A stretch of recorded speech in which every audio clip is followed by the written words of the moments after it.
Da ba da ba da ba da ba da do do do da ba da ba do do da ba da ba do do da ba da ba do do da ba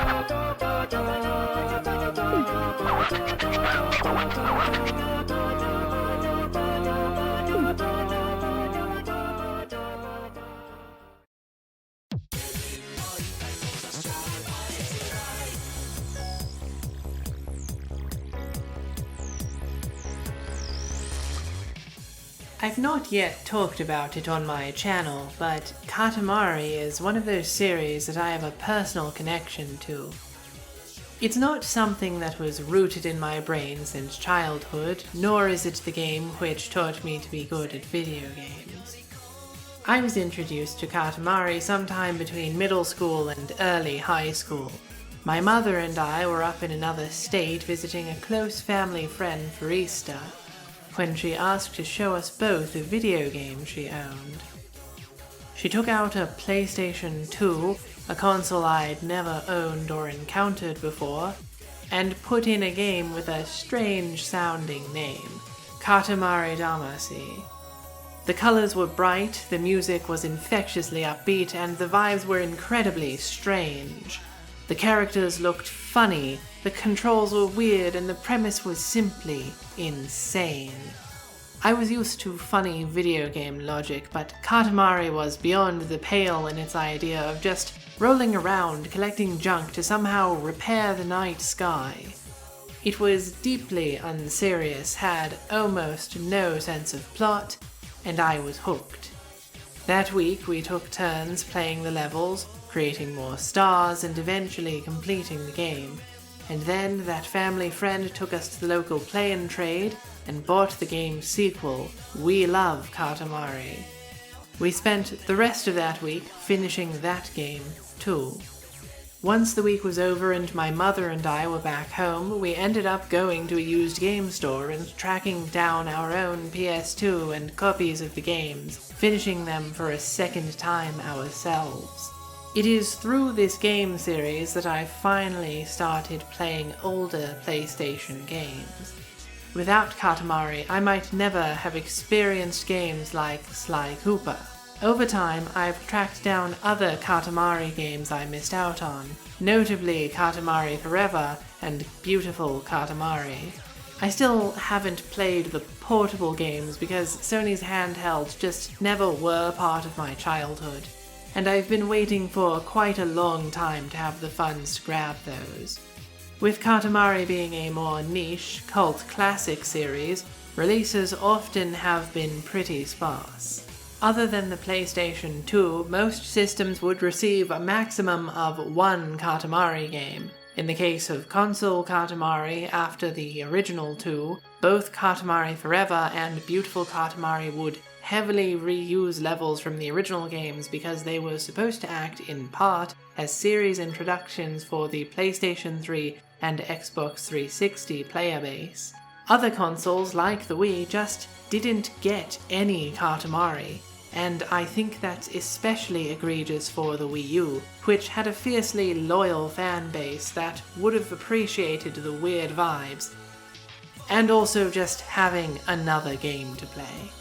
For a very long while, it didn't look like the PlayStation 4 or Xbox One would see any Katamari game either, until one fateful day in 2018, my junior year of college, when Katamari Damacy Re-Roll was announced. I could hardly believe that Katamari of all things was getting a serious remake effort from Bandai Namco, and it was being made for the Switch and PC and eventually the other consoles a couple years later. And clearly the remake did well enough, because they also remade the sequel with a couple new bonus levels. Since then, Katamari's star seems to be rising.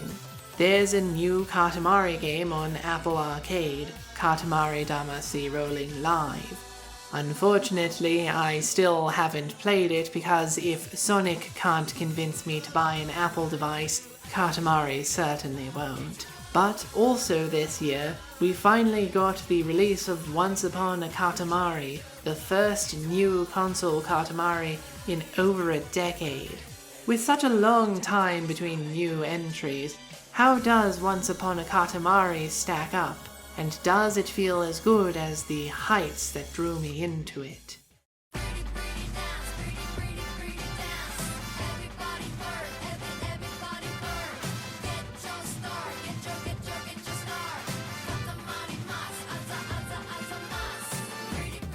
Let's start with the gameplay. There are some notable differences between this game and older entries. For starters, the dashing ability is now accessible at the press of the left trigger. Previously, you would rapidly run the sticks back and forth in opposite directions, and in old games, sometimes you wouldn't charge long enough and the dash just didn't happen. Mapping this ability to a button is a really good change since it makes dashing much easier to execute, allowing me to more effectively utilize it in levels. However, a notable negative is that the control sensitivity has been greatly increased. In the original games, there was a slight acceleration period before you could get the Katamari to full speed, allowing you to easily make slight adjustments from a standstill and providing a very smooth gameplay experience. In Once Upon a Katamari, sensitivity is so high that pushing the sticks forward immediately accelerates the Katamari to full speed. This makes for a twitchier, snappier Katamari that's hard to make small movements with, and in my playthrough resulted in way more collisions with scenery than I was used to. So unfortunately, the trade-off for having a more accessible dash seems to be worse handling. This isn't an experience killer, but long-time fans of the series will need to adjust to the change. Also noticeable, at least to me, is that long objects seem to have less influence on the Katamari's rolling than they used to. One of the interesting gameplay features of the Katamari series is that rolling long or wide objects creates patches in the Katamari that stick out and affect your rolling. Long, thin objects like pencils can create weird rolling patterns, almost like vaulting, if they attach to the Katamari off-center. In Once Upon a Katamari, this influence is still there, but seems to be reduced. I can understand this as a way to level out the difficulty, but I feel as though some of the charm of the series is lost in this decision. Another notable change is power-ups, known in the game as freebies. There are 4 types to use. The rocket power-up increases your Katamari's maximum speed for a while. The stopwatch freezes time for a few seconds, bringing moving objects to a standstill and giving you a short break from the timer. And the magnet, by far the standout, attracts nearby objects to automatically stick to and grow your Katamari. Activate the magnet at the same time as a dash in the right spot, and you can find yourself gaining some serious diameter. The final power-up is the radar, which reveals the locations of cousins as well as uncollected crowns and presents. This freebie is a godsend, as its existence means Once Upon a Katamari is the first game in which I've actually tracked down all the cousins and presents. With how much screen real estate the Katamari can take up, treasure hunting for hidden objects can be a pain sometimes, especially if cousins and presents are only accessible at certain scales.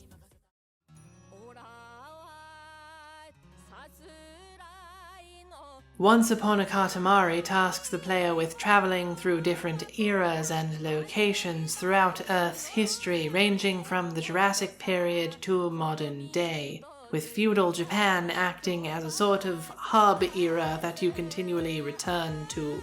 The premise allows for more varied locales than typically seen in Katamari games, and the challenges are allowed to be varied as well.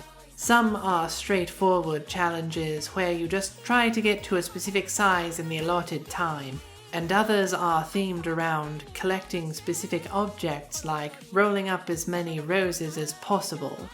Standout challenges to me include As Large as Possible Sea, that's SEA, which features Katamari's first ever branching level path.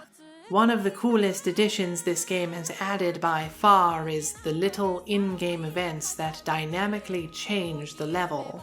Usually a little cutscene plays out, allowing a lot of levels to have a self-contained story and show a bit more personality. The As Large as Possible level in the Voyage at Sea era takes these events one step forward by having a diverging path. How the level changes depends on whether or not you complete an optional objective, and you get two completely different ending locations with two wildly different vibes. Also notable is the Roll All the Philosophers level in Ancient Greece, which is a Collect All the Objects level similar to ones in previous games. However, instead of cleaning up a room, you're tasked with essentially a game of hide and seek to find a small number of Greek philosophers. And every time you roll one up, one of their famous quotes pops on screen. I also liked Roll Up the Yokai in feudal Japan, which feels like a fun way to display an interesting part of Japanese culture. The level is positively littered with spirits of all kind, so you likely will see a yokai or two you've never heard of. It's also combined with the brightness mechanic from the We Love Katamari Fireflies stage, where rolling up Will of the Wisps allows your Katamari to grow brighter and reveal more of what's in front of you. Finally, I really liked the Pharaoh's Heart level in Ancient Egypt, which doesn't have a set objective. Instead, you're fulfilling the whims of a pharaoh who asks you to complete several objectives within the same level, each with very short time limits. The number of objectives you can complete determines your rank at the end. A lot of the other levels felt a lot like levels I had already played in Katamari Damacy, and especially We Love Katamari. Roaming around the eras, talking to different people and filling their requests feels an awful lot like We Love Katamari. And there are even a handful of levels that feel like direct sequels to We Love Katamari stages. Some feel like worthwhile sequels, like the Roll Up the Feudal Lord levels, which is so very clearly a reskin of the Sumo level. In each of the Feudal Lord levels, you roll up a member of the royal family around to feed them as much food as possible and fatten them up to fit into royal armor. What saves these levels from feeling unoriginal and repetitive is each of the three versions of this level explore different areas of the castle. The first one has you roll around the third floor, the exterior, and you can unlock the roof. The second version has the roof accessible from the start, but you get to unlock the floor below. The final one blocks off the roof, but the second floor is available from the start, and you can eventually unlock the ground floor. Other sequel levels are more neutral. The racing level feels a lot like the one in We Love Katamari, just with a pirate theme this time. It's not notably bad, but I don't think it's very strong either. For these, the novelty of being a sequel wears off after the first playthrough, and subsequent playthroughs to collect all the crowns, presents, and cousins just feel like playing an average Katamari level. Then there's Lighting the Sacred Torch, by far the worst sequel level. It brings back the fire mechanic from We Love Katamari's campfire level, but it sticks you in a maze. Mazes aren't inherently bad in video games, but in Katamari, where you have no camera control, and especially in Once Upon a Katamari, where your handling is a touch too sensitive, it results in a level that's frustrating to play even for the first time because you're constantly bumping into walls and you have no idea where you're going. Another notable addition to the game is Katamari Ball, which is the competitive multiplayer mode. In the single player, there are a few levels that allow you to play against computer players, but the main draw to this mode is that you can play it online. I think I've worked out the best strategy for Katamari Ball, but perhaps I'm wrong since I didn't actually play online. My strategy may be unbeatable to the CPUs, but perhaps if I could pay for a Nintendo Switch Online account, I'd find it wasn't stacking up too well against real players. On the subject of the Switch version, if you are considering getting the game, I'd recommend picking it up on a different platform. The draw distance is really wonky on Nintendo Switch at certain scales. Once you've gotten large enough to see a fair bit away, but not large enough that all the old objects get replaced, you're bound to notice a startling amount of pop-in. Depth sorting for the pop-in seems to be a little out of whack, as sometimes objects that are far away will be rendered, but close by objects won't pop in until you're just about to bump into them. Frame rates can occasionally suffer, and for particularly long levels, sometimes the game would just outright crash after the timer ended and the royal rainbow was transitioning to the results screen.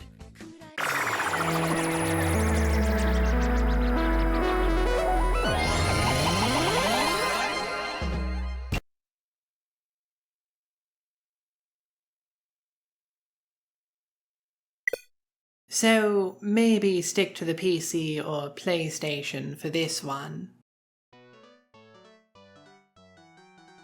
The premise of rolling Katamari in different eras makes for an intriguing idea with lots of varied themes.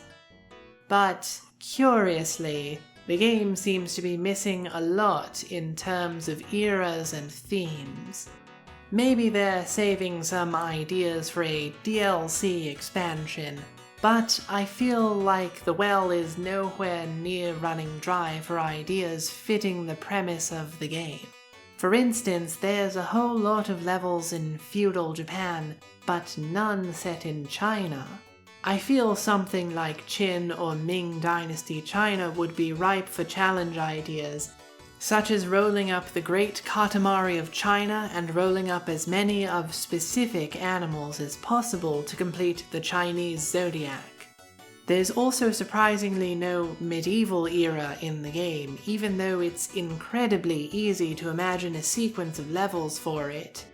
You could start by rolling up noble and kingly things to make your Katamari worthy of pulling Excalibur from the stone, then have a follow-up level where you track down and roll up the Knights of the Round Table, and finally culminate the experience in a cowbear-type level where you try to find the best Holy Grail.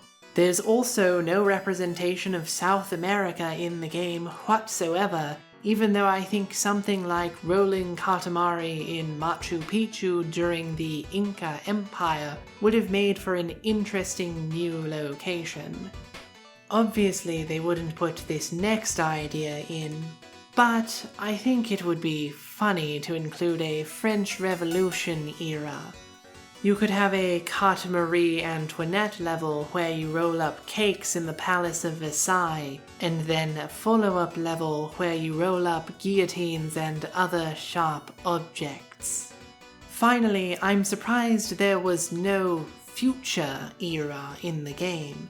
This whole time I had led myself to believe that after rolling credits there'd be one final era to unlock, where the designers went wild and imagined a crazy, Katamari-filled future.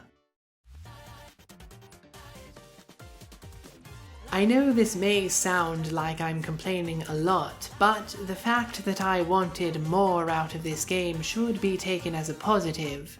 With as much as I feel this game derives so specifically from We Love Katamari, how much I had to replay the existing levels to collect all the unlockables, and just the fact that playing games for my YouTube channel can make them feel like work since I have to record, play, analyze, and formulate thoughts all within a set timeline so I can get a video out in 2 weeks. You'd think I'd be completely ready to put this game down and not touch it for a few years. The fact that I still want to play more says a lot about the strength of the core Katamari gameplay and how enraptured I was in the premise. If you somehow can't tell, I highly recommend this game. It has a lot for existing Katamari fans to enjoy, and there's plenty here to draw in new players. Just maybe steer clear of the Switch version if you have the option. With this new Katamari game, the series' future is looking brighter than ever. While I feel the game is sometimes a little bit too derivative of We Love Katamari, the new features and ideas present in Once Upon a Katamari have me excited to see what comes next. But until that next game, that's all I have to say about Katamari. Thank you so much for watching, and I hope you'll come back for the next video. Until then, I'll just keep writing down more ideas for future Katamari levels. Oh, like a level where you try to roll up as many breeds of cats as possible. It could be called Katamari.